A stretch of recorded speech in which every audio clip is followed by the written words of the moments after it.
Hello friend, मी आता कोथिंबीर वडी बनवते.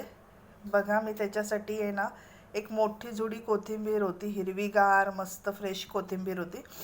तिला मी स्वच्छ असं धुवून घेतली, तोडून घेतली तिची पानं आधी, आणि मोठ्या पातेल्यात पाणी घेऊन तिला 2 ते 3 वेळा छानपैकी अशी स्वच्छ धुवून घेतली. आणि नंतर तिला अशी बारीक कापून घेतली.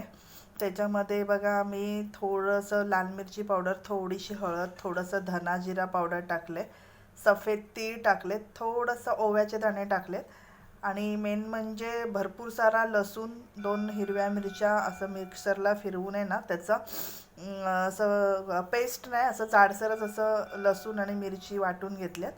आणि 2च मिरच्या घेतल्या, कारण लाल मिरची पावडर पण मी थोडी टाकल्यामुळे. आणि तेही याच्यामध्ये ॲड केलं आहे. आता हे सगळं आपलं साहित्य त्याच्यामध्ये ॲड झालं आहे. आता ह्याच्यामध्ये बेसन ॲड करायचं आहे. आता हे बघा, मी बेसन घेतलं आहे इथे. आता मी ह्याच्यामध्ये बेसन ॲड करणार आहे. आणि मस्तपैकी ह्याचा ना आता असा गोळा, चपातीचं पीठ मळतात ना तसं मस्त ह्याचं असं पीठ मळून घेणार आहे, कोथिंबिरीमध्ये बेसन घालून. आणखीन 10 मिनटं त्याला तसंच रेस्ट करायला ठेवणार आहे. आणि 10 मिनटानंतर मी त्याला स्टीम करायला ठेवणार आहे, स्टीम पात्रामध्ये, कोथिंबीर वडी. आणि मग मी कोथिंबीर वडी झाल्यानंतर तुम्हाला दाखवतेच. थँक्यू.